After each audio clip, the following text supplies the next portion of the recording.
Rahel step, saya panik, memang panik. Waktu itu dia duduk tiba-tiba step, kejang-kejang. Saya berteriak-teriak manggil mamanya sampai berbuih. Saya sangat takut sekali.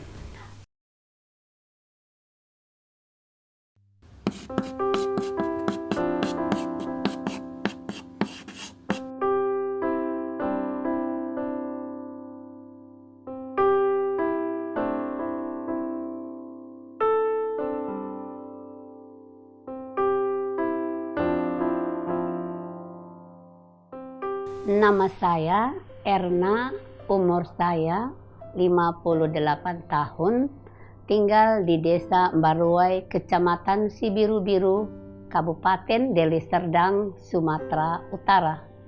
Di samping mengajar di SLB Negeri Autis Sumatera Utara, saya juga punya yayasan, yaitu namanya Yayasan Kasih Bunda Utama.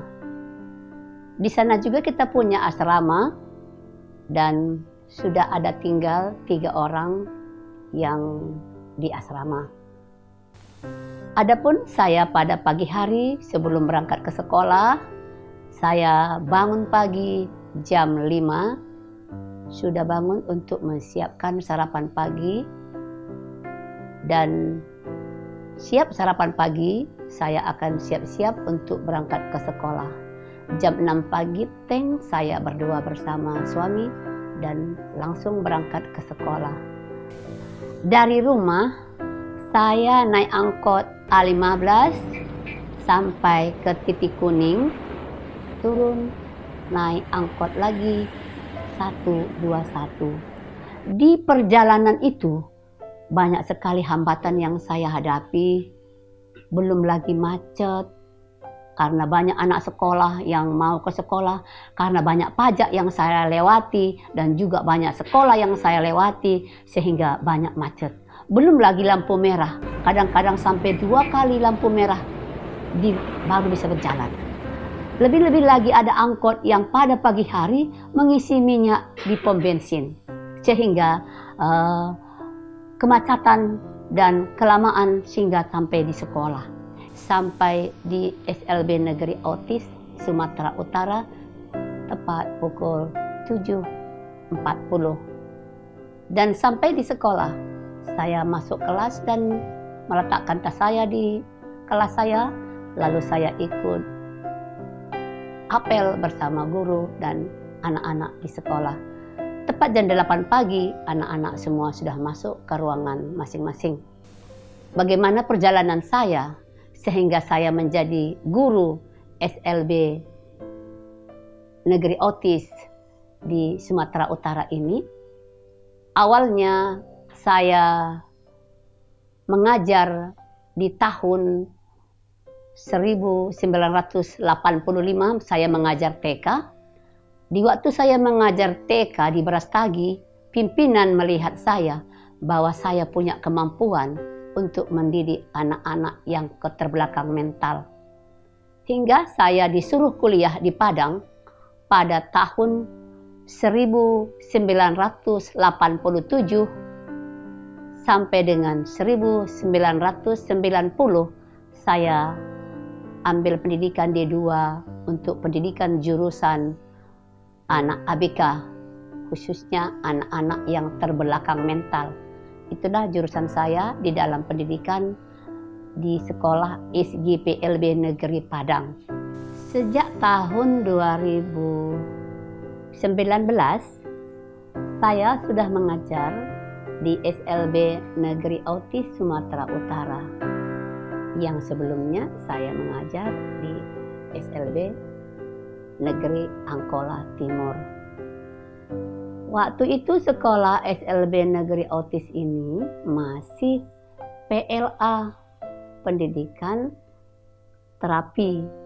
Tapi sejak tahun 2019 sudah menjadi sekolah, sehingga saya berusaha untuk pindah ke sini mencari tahu ternyata di sini dibutuhkan guru untuk pendidikan khusus.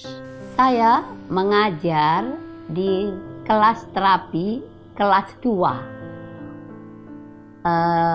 Terapi itu hanya diajarkan bagaimana latihan-latihan untuk motoriknya, latihan gerak, bagaimana untuk menolong diri sendiri, bisa mandiri.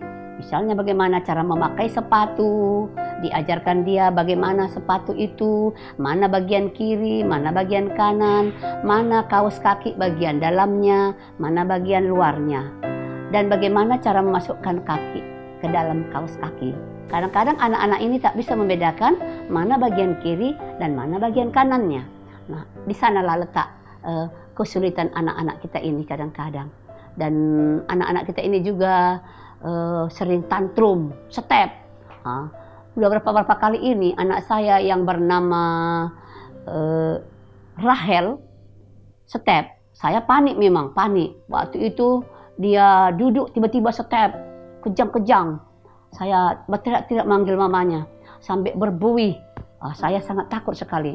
Kami sebagai guru SLB, guru anak-anak ABK ini, bukan anak belajar dari kami, tapi kami yang belajar dari anak. Kami harus lihat kemampuan anak kami, apa kemampuannya, kemana diarahkan anak kami itu, kemana dibawa.